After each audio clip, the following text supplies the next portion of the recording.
Hello, my gorgeous reading angel bestie queens. I hope they're having the most wonderful day of your entire stinking life. Today we're going to talk about my Romanticiathon TBR and my overall February TBR. So make sure you have a beverage, grab a coffee, snack, water, whatever you need, and let's talk about some books.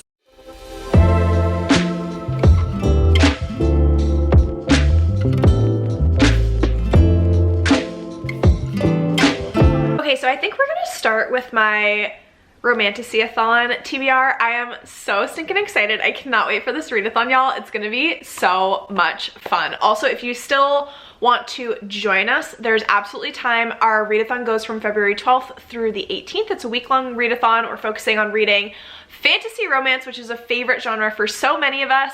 I will leave the announcement video linked in the description box below. Now, I am a team leader for the Dark Romance Readers team, so I'm gonna go through my TBR for our prompts. There are so many good books to choose from. Like, it was so difficult actually committing to this TBR. I had to do it like right before I started filming this because I was like, okay, I need to make decisions and stop procrastinating this. So I think for my forbidden romance prompt, I'm going to be reading Wicked Saints by Emily Duncan. This is a 5-star prediction and it's on my 23 books for 2023. This is a book that is about a girl who can speak to gods and she must save her people without destroying herself. A prince in danger must decide whom to trust, and a boy with a monstrous secret waits in the wings. Together they must assassinate the king and stop the war. So this sounds like it's a multi-POV story where all of our characters are separated. They're kind of doing their own things, but then they come together to complete their quest, for lack of a better word. I love books that are set up like that. Then for the morally gray prompt, I have been dying to get to the Court of the Vampire Queen by Kate Robert. This is a smutty, dark fantasy romance about vampires, and it's a reverse harem. Mina is our main character. All she wants to do is escape her father's control. She is half human, half vampire. Innately, I don't know how much sense that makes in my brain. But anyways. Eternally torn between two worlds, never fully experiencing the pleasures of either until her father chose her as the pawn in his latest political move, gifting her to the darkly powerful and dangerously seductive Malachi Zion. And he is the morally gray vampire king, and he wants to share his queen with 3 other vampire friends of his, so I didn't need to read more than that. I was very upsetty spaghetti when I found out that this book is literally just under 500 pages. Why would that make me upset? Because there's a bonus prompt that if you read a book that's 500 pages plus, you get extra bonus points for the readathon. I thought this one would meet that criteria, but it doesn't. So I'm gonna be a little crazy and read 2 books for the morally gray prompt. The other book that I'm going to read is called Heart Forger, and that is by Rin Chapeko. It's the 2nd book in the Bone Witch trilogy. I read the 1st book last month in January. Absolutely loved it. It's a YA fantasy series. There is romance in it, but romance definitely is not the front and center that you're supposed to be focusing on. We're focusing on our main character, Tia, who is kind of this resurrection witch, which is a very special power in this society. In the 1st book, she is like figuring out her power on a path of self-discovery, but things happen and she kind of turns into this little morally gray girly pop, and I love books where our main character is actually kind of like the villain. So I think that that's what's happening in this Bone Witch trilogy. I'm very, very intrigued to read more. I can get the Heart Forger on audio, so it always helps me with readathons to have books of different like formats. So I think the audiobook is really gonna help me get through this one, and also I'm just like very intrigued with this series, so I think that it'll be a really quick read. The last prompt for the Dark Romance Readers is a book that you are dying to get to.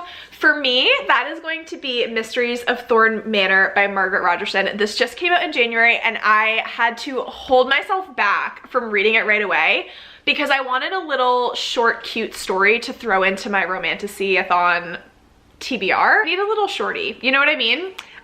So this book is a continuation from A Sorcery of Thorns by Margaret Rogerson. My understanding is it's just like a cute, sweet little novella, and we get to revisit our characters that we love and cherish so much. So I'm very excited for this. It's less than 200 pages. It's only 186 pages. Obviously, it's like such a little nugget book, like normal size book. Little nugget book. And then the last book on my Romanticiathon TBR is the group book, which is Court of Ravens and Ruin, and that is by Eliza Rain. So this book is an enemies to lovers, stunning, fae, dark romance, and I cannot wait to get to it. I'm going to be reading this on Kindle Unlimited. It's about a defiant human woman, a dark fae prince, two enemies bound to a marriage that could destroy their world. Raina was born a valuable slave to the Gold Court, imprisoned her whole life in a glittering palace by sadistic, greedy fae. When the palace is raided, she takes her opportunity to escape, but the raid is led by her worst nightmare, the prince of the most feared fae of all, the Shadow Court, and he wants one thing: her, the copper-haired, rune-marked human. This sounds like a mix between like an Akamath type romance with our Shadow Fae Prince and Guild, that series by Raven Kennedy. So overall, it sounds stunning and I cannot wait to read it. Okay, now we're gonna talk about our Romance-opoly prompts for February. So we're gonna pull, I think, 2 new ones. I know in my January TBR video, I've been trying to do 3 to 4 each month, but because I really wanna focus on my Romanticiathon TBR, and I don't want to get like stressy depressy because of a TBR, which happened a little bit in January, I'm only gonna do 2 of these. 1, 2. Interesting. Okay, we got City Lane.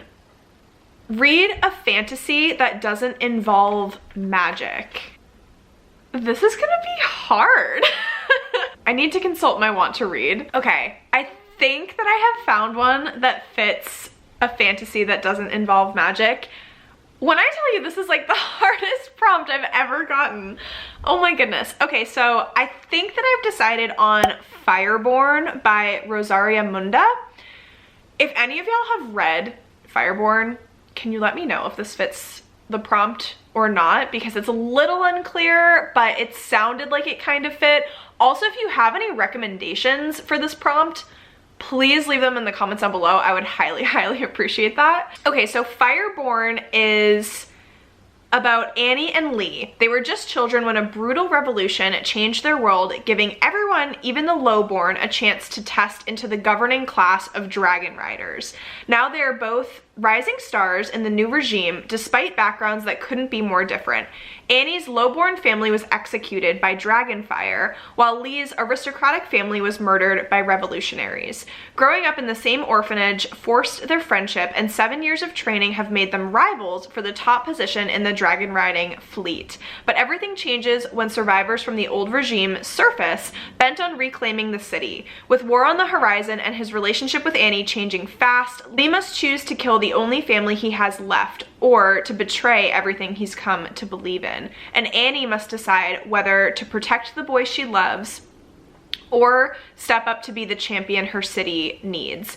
So it sounds very political. It sounds very scheming to climb up this new regime ladder. And although there are dragons, there's not actual like magic that people or like humanoid creatures are doing. So I think that it counts. Okay, fingers crossed that this next prompt is like easier to find a book for. So our next prompt is Burger Joint. Read a book where one of the characters is in the food industry. Genre only, fantasy. Food industry in a fantasy book. The only series that comes to mind right off the top of my head is Kingdom of the Wicked, because those two sisters lived in Italy and they helped to run their family's like restaurant. But I've already read that series and I don't feel like rereading it. Okay, I need to do another consultation with the good ol' want to read list on Goodreads, so I'll be back in a second. Okay, I know that there are like easy go-tos with this one that could fulfill the fantasy prompt, like Legends and Lattes, or actually even the Unlucky Succubus series that I had been reading. The main character, our little succubus girly in that one, was running a cupcake shop, and so like both of those would count towards like working in the food industry. But when I tell you, I am so not in the mood for a cozy fantasy right now. So I think what I'm gonna read for this one is Garlic and the Vampire by Brie Paulson. This is a graphic novel that I have heard amazing things about.